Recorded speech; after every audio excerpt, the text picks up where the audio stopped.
Hi everyone. First of all, I want to thank each one of you जिन्होंने मुझे इतना ज़्यादा encourage किया in my first video. I've got so much response. I thank everybody from the bottom of my heart.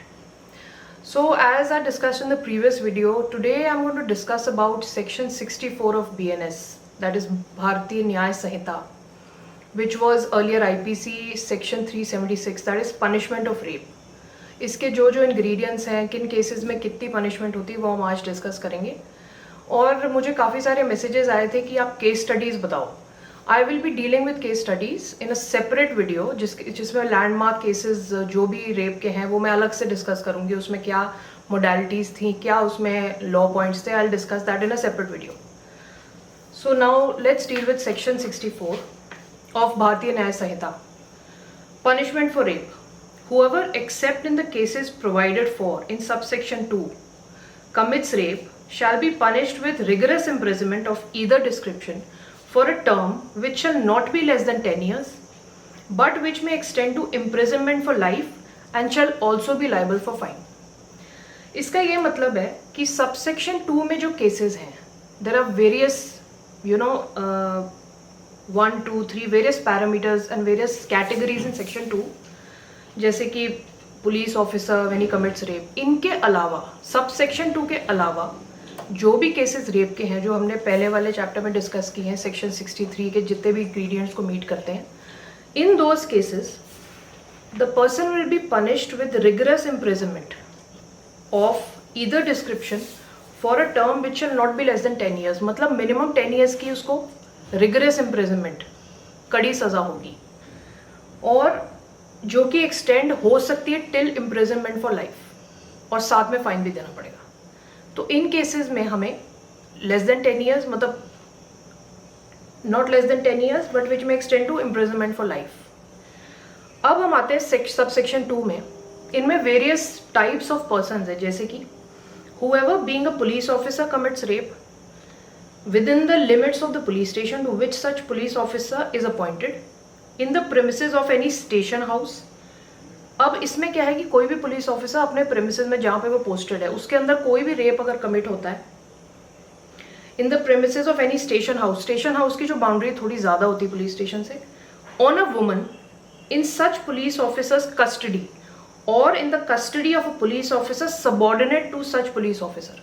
मतलब उसके अपने पे तो चार्जेस लगेंगे, अगर उसका सबॉर्डिनेट भी रेप करता है उस टेरिटरी में तो उस पर भी चार्जेस लगेंगे. और if the women is in the custody, अगर वो कोई जेल इनमेट है या कोई भी लेडी जो वहाँ पे आई है उसका रेप अगर होता है, बीइंग सेकंड है being a public servant commits rape on a woman in such public servant's custody or in the custody of a public servant subordinate to such public servant. Public servant होते हैं जो जितने भी IAS officers हैं, जो भी public servant के domain में आता है वो सारे पब्लिक सर्वेंट्स होते हैं.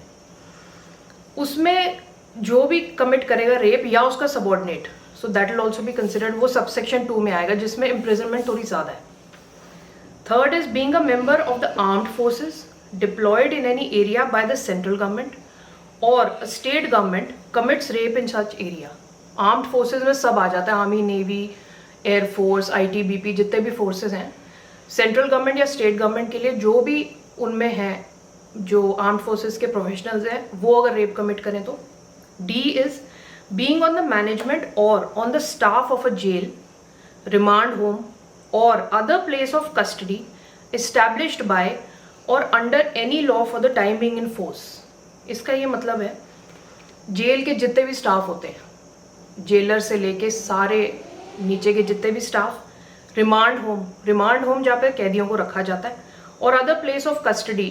कई बार क्या होता है कुछ केसेस में कोर्ट अपॉइंट करती है कि ये जो एरिया है इसको हम कस्टडी की प्लेस बना देंगे, यहाँ पे जितने भी इस केस में जिसने भी जो भी कमिट किया क्राइम इस एरिया में रहेंगे, तो वो भी कंसिडर होगा.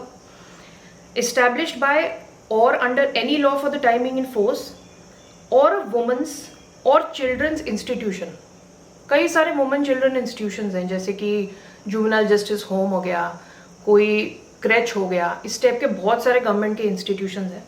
commits rape on any inmate of such jail. Inmate means जो वहाँ पे जेल में है, रिमांड होम, प्लेस और इंस्टीट्यूशन. जैसे कि वहाँ पे जो बच्चे कई बार जुवेनाइल्स वो होते हैं जो कम एज के होते हैं पर उन्होंने क्राइम किया होता है, वो अगर उसमें है, उनका रेप इन सब जो भी विमेन होम में जितनी भी फीमेल्स हैं उनका रेप, वो इसमें आता है. Now fifth is being on the management or on the staff of a hospital commits rape on a woman in that hospital. अब कोई हॉस्पिटल है, उसके अंदर जो भी स्टाफ है, वहां पे कोई अगर रेप कमिट होता है उसकी हॉस्पिटल की पूरी बाउंड्री में. Now sixth is being a relative, guardian or teacher of or a person in a position of trust or authority towards the woman commits rape on such woman. कोई relative, guardian, घर का ही member, जैसे कोई बच्चा guardian होता है कि जो केयर टेकर होता है, कोई टीचर ट्यूशन पढ़ाने कोई आया फॉर एग्जाम्पल, और a person in the position of authority, मतलब जैसे आप अपने लड़की को आपने किसी के पास छोड़ दिया, नेबर के पास, वो कमिट करता है, इन दैट केस वो सारा भी इसमें इंक्लूडेड होगा.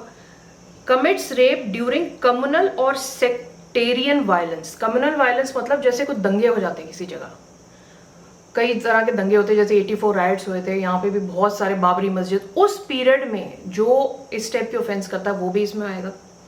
Commits rape on a woman knowing her to be pregnant. उसको पता है कि लेडी प्रेग्नेंट है, फिर भी उसके साथ जबरदस्ती और सेक्सुअल इंटरकोर्स होता है, वो भी इसमें आता है. Then commits rape on a woman incapable of giving consent. कोई अगर कम्युनिकेट नहीं कर सकती, कोई गूंगी है लड़की, जैसे कोई छोटी है जो अपना कंसेंट बता नहीं सकती, वो भी इसमें आता है. Being in a position of control or dominance over a woman commits rape on such woman. Dominance का मतलब ये है कि जैसे कोई बॉस है जिसने अपनी सेक्रेटरी को रखा हुआ है, he is in a place of dominance. जैसे कोई हेडमास्टर है स्कूल का, प्रिंसिपल, कोई भी डोमिनेटिंग पोजीशन आपके अंडर कोई अगर है woman, that is also rape. Commits rape on a woman suffering from mental और फिजिकल डिसेबिलिटी. कोई अगर डिसेबल्ड है लड़की, सुन नहीं सकती, बोल नहीं सकती, चल नहीं सकती, इन केसेस में that is also rape. While committing rape causes grievous bodily harm or maims or disfigures or endangers the life of a woman. अगर उसकी लाइफ पे खतरा है ड्यूरिंग रेप, वो भी इन केसेस में आता है. Commits rape repeatedly on the same woman. किसी को जैसे कस्टडी में, कई सारे आप केसेस सुनते होंगे, मैं आगे डिस्कस भी करूंगी, कई विमेन को अपनी कस्टडी में लेके उनको बंदी बना के रखते हैं और रिपीटेड रेप्स होते हैं एक ही वुमन पे बार बार. That is also included. Shall be punished with rigorous imprisonment for a term which shall not be less than 10 years. अब ये जो सबसेक्शन 2 के केसेस की पनिशमेंट है, सारे जितने हेडिंग्स है इसमें भी shall not be less than 10 years but which may extend to imprisonment for life. इतना पार्ट तो सेम हुआ.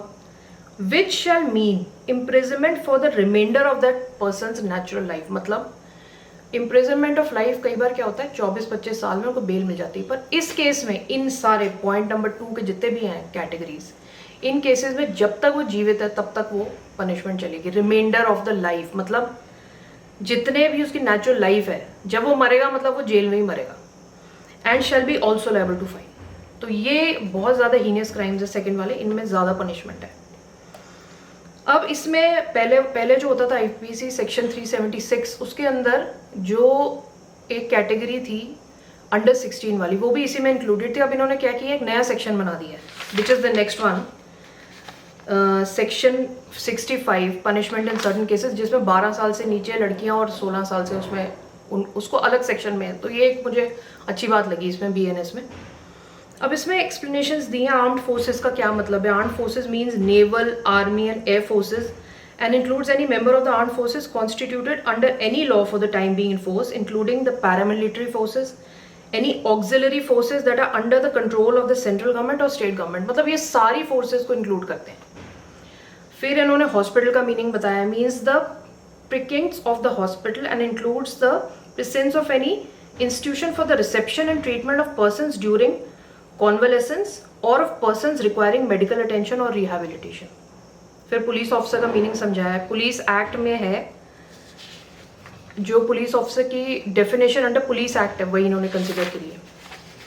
Women or children institution means an institution whether called an orphanage or a home for neglected women or children or a widows home or an institution called by any other name which is established and maintained for the reception and care of women or children.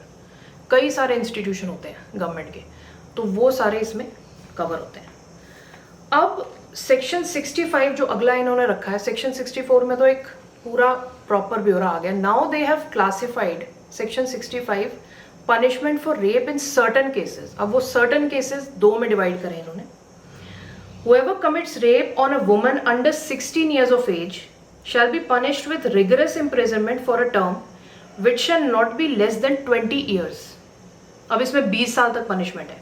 But which may extend to imprisonment for life, which shall mean imprisonment for the remainder of that person's natural life and shall also be liable to fine. अब 16 साल से नीचे लड़की का अगर rape होता है, निर्भया जो केस आया था उसके बाद ही आया था. ये पहले 376 A, B, C, D ये सारे अमेंडमेंट्स पहले थे. अब इन अमेंडमेंट्स को इन्होंने कुछ सेक्शन 63 to 73 में क्लासीफाई कर दिया. अलग अलग नहीं रखे इन्होंने इस BNS एक्ट में. तो इसमें 20 साल की पनिशमेंट है. But which may extend to imprisonment जो बढ़ सकती है टिल लाइफ तक, और आगे और बढ़ सकती है उसकी नेचुरल लाइफ तक, जब तक उसकी अपनी ज़िंदगी है. मतलब बहुत ज़्यादा ब्रूटल है ना. Punishment is very very hard. Provided that such fine shall be just and reasonable to meet the medical expenses and rehabilitation of the victim. अब जो फाइन है उन्होंने स्पेसिफाई नहीं किया अमाउंट, हर केस में अलग अलग होता है. जो उसकी पूरी रिहेबिलिटेशन विक्टिम की सारा खर्चा इलाज उसमें इंक्लूड होना चाहिए उस फाइन में. Provided further that any fine imposed under this subsection shall be paid to the victim. जो भी फाइन होगा गवर्नमेंट के किसी भी ट्रेजरी में डिपॉजिट नहीं होगा, वो विक्टिम के पास डायरेक्टली जाएगा फाइन. सबसेक्शन 2 में इन्होंने 12 ईयर्स से नीचे वाले रखे हैं बच्चे. Commits rape on a woman under 12 years of age shall be punished with rigorous imprisonment for a term which shall not be less than 20 years same, but which may extend to imprisonment for life which shall mean imprisonment for the remainder of that person's natural life and with fine or with death. अब इसमें आप notice करोगे death penalty आ चुकी है.